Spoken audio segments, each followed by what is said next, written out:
ఈరోజు నేను ఈ వీడియోలో మటను జీడిపప్పు కర్రీ చూపిస్తానండి. ఇది చాలా టేస్టీగా ఉంటుంది. చాలా సింపుల్‌గా చేసేసుకోవచ్చు. ఒక్కసారి మీరు కూడా ఇలా ట్రై చేయండి. మీకు తప్పకుండా నచ్చుతుంది. ఇంకా తయారీ విధానం కావాల్సినవి చూసేద్దాం. అందరికీ నమస్తే. Welcome back to my channel. నేను మీ నాగలక్ష్మి. కావాల్సినవి 2 పెద్ద సైజు ఆనియన్స్‌ని ఇలా చిన్న ముక్కలుగా చేసి పక్కన పెట్టుకోవాలి. అలానే ఒక పచ్చిమిర్చి, ఒక రెబ్బ కరివేపాకు, ఒక టేబుల్ స్పూన్ అల్లం వెల్లుల్లి పేస్టు. ఇక్కడ నేను జీడిపప్పుల్ని 100 గ్రాములు తీసుకొని చక్కగా శుభ్రంగా కడిగి ఒక 15 మినిట్స్ నానబెట్టి పక్కన పెట్టుకున్నానండి.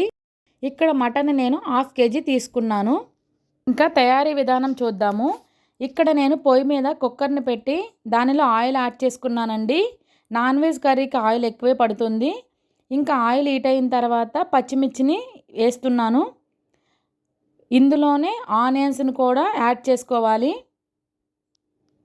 ఆనియన్స్ని వేసిన తర్వాత ఇందులో చిటికెడు పసుపు యాడ్ చేయాలి. ఇందులోనే రుచికి సరిపడినంత సాల్ట్ను కూడా యాడ్ చేసేయాలి.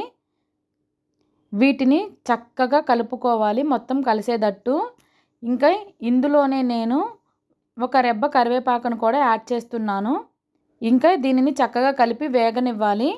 వేగేలోపు మసాలాని ప్రిపేర్ చేద్దాము. ఒక చిన్న సైజు ఆనియన్ తీసుకొని ఇలా చిన్న ముక్కలుగా కట్ చేసి వేసుకోవాలి. అలానే ఒక టేబుల్ స్పూన్ ధనియాలు, 1/2 టేబుల్ స్పూన్ జీలకర్ర, అలానే ఒక టేబుల్ స్పూను జీడిపప్పు, ఇందులోనే 2 టేబుల్ స్పూన్ల గసగసాలని యాడ్ చేసుకోవాలి. వాటర్ వేసి ఇది మొత్తం పేస్ట్ లాగా మిక్సీ పట్టుకోవాలి. ఇక్కడ ఆనియన్స్ కూడా చక్కగా వేగిపోయాయండి. ఇప్పుడు ఇందులో ఒక టేబుల్ స్పూన్ అల్లం వెల్లుల్లి పేస్ట్ని యాడ్ చేసుకోవాలి.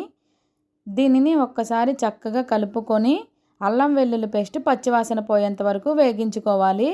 ఇక్కడ చక్కగా వేగిపోయిందండి. ఇంక ఇందులో నేను జీడిపప్పుని యాడ్ చేసేస్తున్నాను.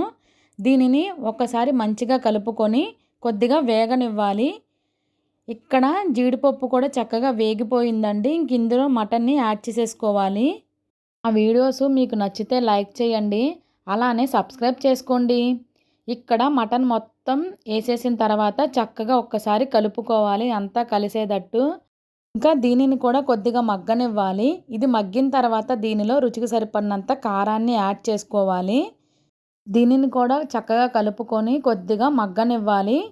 ఇది చక్కగా మగ్గిపోయిందండి. దీనిలో మనం మిక్సీ పట్టిన పేస్ట్ని యాడ్ చేసుకోవాలి. ఇది చక్కగా ముక్కలకు అంతా పట్టేటట్టు కలుపుకోవాలి. కలుపుకొని ఒక 2 మినిట్స్ మగ్గనివ్వాలి. ఇదంతా చక్కగా మగ్గిన తర్వాత దీనిలో సరిపడినన్ని వాటర్ని యాడ్ చేసుకోవాలి. ఇక్కడ వాటర్ కూడా యాడ్ చేసిన తర్వాత మొత్తం కలిసేటట్టు కలుపుకొని మూతని పెట్టేసి ఒక 7 నుండి 8 విజిల్స్ రానివ్వాలి. ఈ విజిల్స్ అన్నీ అయిపోయిన తర్వాత ప్రెషర్ అంతా పోయిన తర్వాత మీకు మూతను తీసి చూపిస్తున్నాను. ఒకసారి ఇక్కడ ముక్క ఉడికిందో లేదో చెక్ చేసుకోవాలి. ఒకవేళ ఉడకలేదంటే వెంటనే 1 కానీ 2 కానీ విజిల్స్ వేసుకోవాలి. ఇక్కడ నాకు ముక్క చక్కగా ఉడికిపోయిందండి. ఇక్కడ వాటర్ అనేది కొద్దిగా ఉన్నాయి కాబట్టి నేను స్టవ్ ఆన్ చేసుకొని మళ్ళీ ఉడికిస్తున్నాను. ఈ గ్రేవీ అంతా దగ్గరగా అవ్వడానికి ఒక 2 నుండి 3 నిమిషాలు పడుతుంది అంతేనండి. ఒక్కసారి సాల్ట్ కారం సరిపోయిందో లేదో చెక్ చేసుకోవాలి. సరిపోతే మీరు ఇక్కడే యాడ్ చేసుకోండి. ఇంకా ఇందులో ఫైనల్గా కొత్తిమీరని యాడ్ చేసుకోవాలి. యాడ్ చేసుకొని దీనిని చక్కగా మొత్తం కలిసేటట్టు కలుపుకోవాలి. కలుపుకొని ఒక 2 మినిట్స్ మగ్గించుకోవాలి. ఇక్కడ చూస్తున్నారు కదండి గ్రేవీ కన్సిస్టెన్సీ. ఈ స్టేజ్లో ఉన్నప్పుడు ఇంకా మనం స్టవ్ ఆఫ్ చేసేసుకోవాలి. అంతేనండి, టేస్టీ మటన్ జీడిపప్పు కర్రీ రెసిపీ రెడీ. ఎవరైనా ఈ కాంబినేషన్ ఇంకా ట్రై చేయకపోతే ఒక్కసారి ట్రై చేయండి. మీకు తప్పకుండా నచ్చుతుంది. నా వీడియోస్ మీకు నచ్చితే ఒక లైక్ చేయండి. మీ ఫ్రెండ్స్ అండ్ ఫ్యామిలీకి షేర్ చేయండి. అలానే ఇలాంటి టేస్టీ అండ్ సింపుల్ రెసిపీస్ కోసం నా ఛానల్ని ఇప్పుడే సబ్స్క్రైబ్ చేసుకోండి. Thanks for watching. Bye bye.